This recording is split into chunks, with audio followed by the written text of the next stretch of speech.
నమస్తే, welcome to red TV. నేను పద్మిని. ప్రస్తుతం మనతో పాటు ప్రముఖ ఆధ్యాత్మికవేత్త, న్యూమరాలజిస్ట్ స్రవంతి గారు ఉన్నారు. మాట్లాడదాం. మేడం నమస్తే. మేడం నమస్తే అమ్మా. స్విచ్ వర్డ్స్ గురించి, రకరకాల సమస్యల గురించి మనకి కమెంట్స్ వస్తూనే ఉన్నాయి. మాకు ఈ సమస్య గురించి చెప్పండి అని.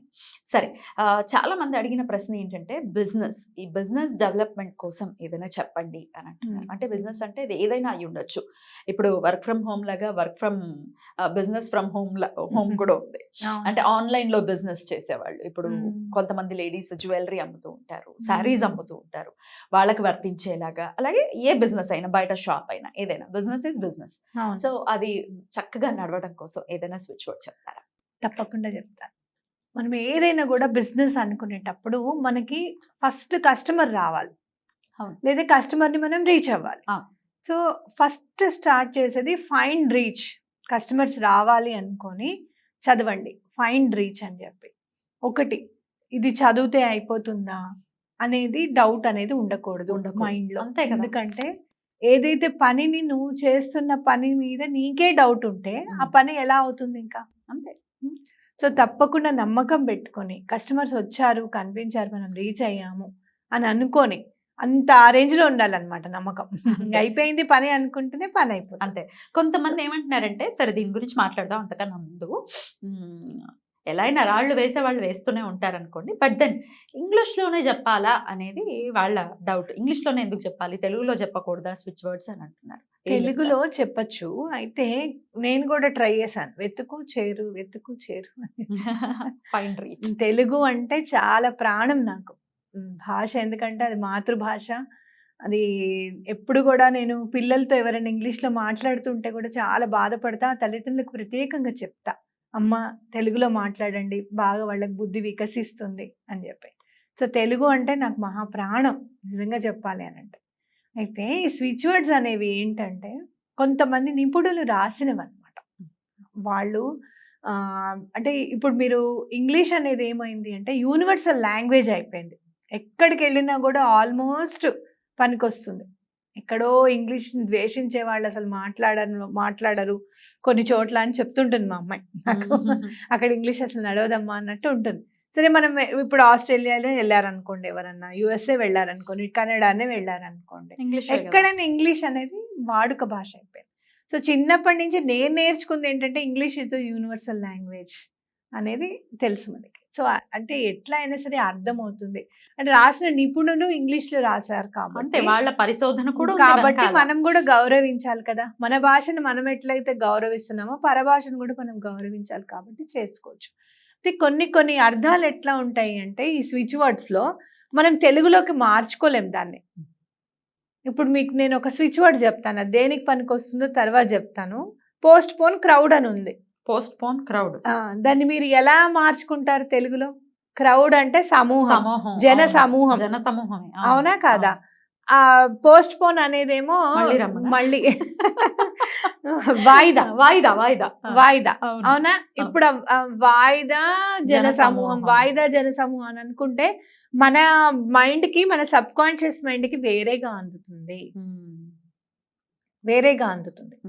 అయితే ఇప్పుడు ఇంగ్లీష్లో ఏమవుతుందంటే కొన్ని వర్డ్స్కి ఎన్నో మీనింగ్స్ ఉంటాయి అన్నమాట. ఒక్కొక్కసారి వాడిన ఫ్రేజ్ని బట్టి కూడా మీనింగ్ చేంజ్ అవుతూ ఉంటుంది.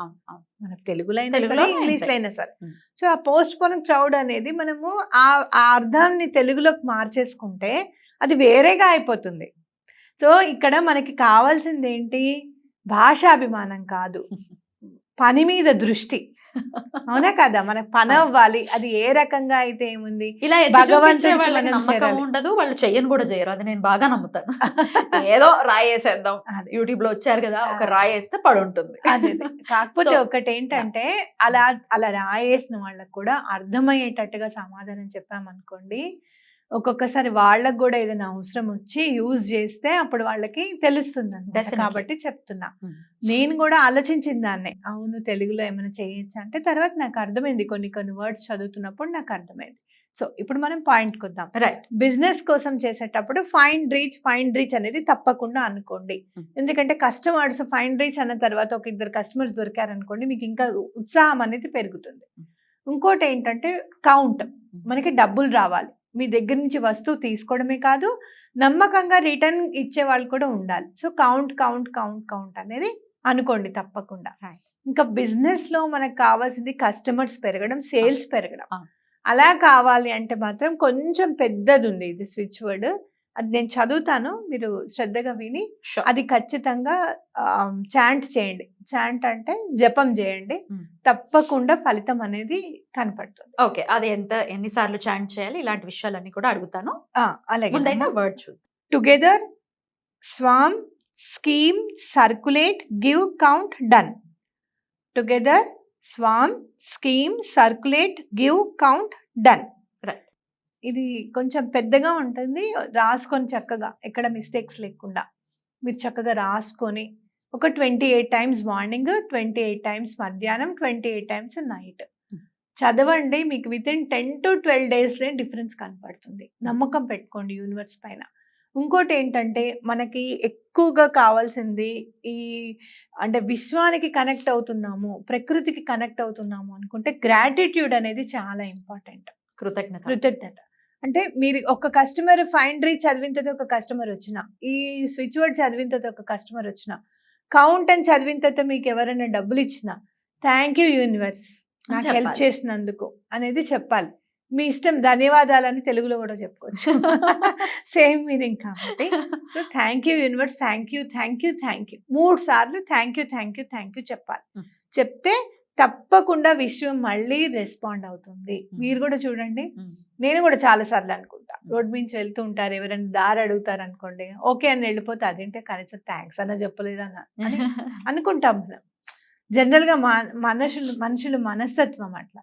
సో అట్లా యూనివర్స్కి అనుకోకుండా మనం అడిగిన వెంటనే మనం ఏం చేయట్లేదు కదా, మనం జస్ట్ జపం చేస్తున్నాం అంతే, మన ఎనర్జీని పాస్ ఆన్ చేస్తున్నాం అది కావాలి అని చెప్పి. సో అది మళ్ళీ మనకి రిటర్న్గా మనకు కావాల్సిన ఎనర్జీ రూపంలో ఇస్తుంది. కాబట్టి యూనివర్స్కి థ్యాంక్స్ చెప్పాల్సింది చాలా ఇంపార్టెంట్. రైట్. ఈ వర్డ్స్, ఈ స్విచ్ వర్డ్స్ ఏవైతే ఉన్నాయో మీరు చదువుకోవాలంటున్నారు, ఒక 41 days అయితే ఖచ్చితంగా రెగ్యులర్గా మనం దాన్ని ప్రాక్టీస్ చేయాలి, అంతే కదా మేడం? అవును. పీరియడ్స్ ఉన్నప్పుడు ఈ స్విచ్ వర్డ్స్ చదువుకోవచ్చా? నేను చదవను. ఎందుకంటారా, ఏదైనా పూజ అని నా దృష్టిలో అనమాట. ఏదైనా మనం దూరంగా ఉండాలి భగవంతుడికి అనుకున్నప్పుడు మనసుతో దగ్గర అయ్యి ఉంటాం. ఎట్లయినా ఏదున్నా కూడా మాలిన్యం అనేది మనసుకైతే అంటదు. బట్ ఒక్కసారి ఈ వర్డ్స్ అలవాటు చేసుకున్న తర్వాత, చదవటం అలవాటు చేసుకున్న తర్వాత పీరియడ్స్ ఉన్న మనసులో వచ్చేస్తూ ఉంటాయి. ఆ స్టేజ్ వస్తే ఇంకేం కావాలి మనకి? దానికి ఏం పర్వాలేదు, తప్పులేదు. ఒక్కొక్కసారి మీరు గమనించారో లేదో, నాకు అవుతుంది ఒక్కొక్కసారి. మామూలుగా దూరంగా ఉన్న రోజుల్లో దేవుడు కనపడుతూ ఉంటాడు కలలో.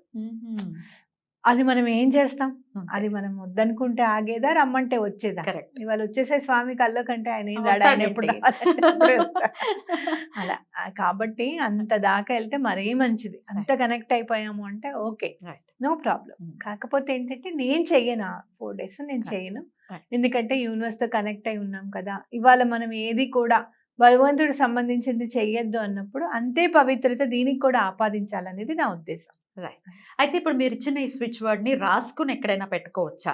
రాసుకొని పిల్లో కింద పెట్టుకోండి. పిల్లో కింద పెట్టుకుంటే మీ విష్ అనేది ఫుల్ఫిల్ అవుతుంది, తొందరగా నెరవేరుతుంది. అన్ని క్యాపిటల్ లెటర్స్ లోనే రాసుకోవాలి. అన్ని క్యాపిటల్సే. నేను ఎక్కడైనా ఏ స్విచ్ వర్డ్ అయినా కూడా ఎక్కడన్నా ఇక్కడ స్మాల్ లెటర్స్ యూజ్ చేయండి అంటే తప్పకుండా చెప్తాను, మెన్షన్. లేదు అంటే గనక అన్ని క్యాపిటలే. అడగడం కూడా మంచిదే, మళ్ళీ డౌట్ వస్తే అక్కడ ఆగిపోతారు. కాబట్టి అన్ని క్యాపిటల్సే. ఇక్కడ ఇంకోటి కూడా మనం చెప్పాలి, ఇక్కడ డాష్లు పెట్టేది ఏం లేదు, ఇక్కడ ఐఫన్స్ డాషెస్ అవి ఏం లేవు, అంత కంటిన్యూగా రాసుకోవడం. అండ్ ఇంకొక విషయం ఏంటంటే మేడం, ఇప్పుడు 41 days అయిపోయింది, మీరు పేపర్ మీద రాసుకొని పిల్లో కింద పెట్టుకోమన్నారు. మళ్ళీ ఆ పేపర్ని ఏం చెయ్యాలి? ఆ పేపర్ తొక్కకూడదు, తొక్కే జాగాల్లో వేయకూడదు. వాటర్లో వేస్తే మంచిది, లేదా చెట్లలో వేస్తే ఇంకా మంచిది. కాకపోతే ఒకటి నేనేం చేస్తాను అంటే కంటిన్యూ చేసేస్తాను. మనకి యూనివర్స్ కనెక్ట్ అయింది అనుకోండి, మనం కంటిన్యూ చేసుకుంటే బిజినెస్ అలా డెవలప్ అవుతూనే ఉంటుంది. సో దాన్ని అంటే ఒకవేళ ఏదైనా అది పాడైందో, చిరిగిపోయిందో, ఇట్లాంటివి జరిగినప్పుడు చెత్తలు డస్ట్బిన్ లో వేయకండి. నేను ఎట్లా అయితే మనం పూలు అవి స్వామికి పెట్టిన మాలిన్యాన్ని జాగ్రత్తగా తీసి డస్ట్బిన్ లో వేయకుండా పడేస్తామో, ఇది కూడా అంతే. ఆ పేపర్ అనేది మీకు మీడియం అవునా కాదా? అంతే, medium ఏ. అక్కడ ప్రకృతికి మనకి మధ్యలో మీడియం గా ఉండి వర్క్ చేసి పెట్టింది మనకి ఇన్నాళ్ళు. మాధ్యమం అది మనకి. మాధ్యమం. సో అది మనకి వర్క్ చేసి పెట్టింది కాబట్టి దానికి ఇచ్చే రెస్పెక్ట్ కూడా Correct. దానికి ఇవ్వాలి. Correct. సో అట్లా మనం చెట్లలో వేయడము, ఇంట్లో చెట్లలో వేసుకోవచ్చు, ఎక్కడైనా వేసుకోవచ్చు, తప్పలేదు. Right. డస్ట్బిన్ లోకి చేరకుండా ఉంటే అదే చాలు. అంటే ఇన్ని రోజులకు ఒకసారి మళ్ళీ మార్చుకోవాలి ఆ పేపర్. పాడైపోతే మార్చుకోండి, లేకపోతే లేదు అలా ఉంచు. పాడవకపోతే అట్లానే ఉంచుకోవచ్చు. ఎన్నాళ్ళైనా ఉంచుకోవచ్చు. అయితే రాసుకునేది మాత్రం బ్లూ పెన్ తో రాసుకోండి. ఆ. ఎటువంటి పరిస్థితుల్లోనూ బ్లాక్ పెన్ యూజ్ చేయకండి. అది రైట్ మేడం, చాలా చక్కగా వివరించారు. Thank you so much madam. నమస్తే. ఓకే.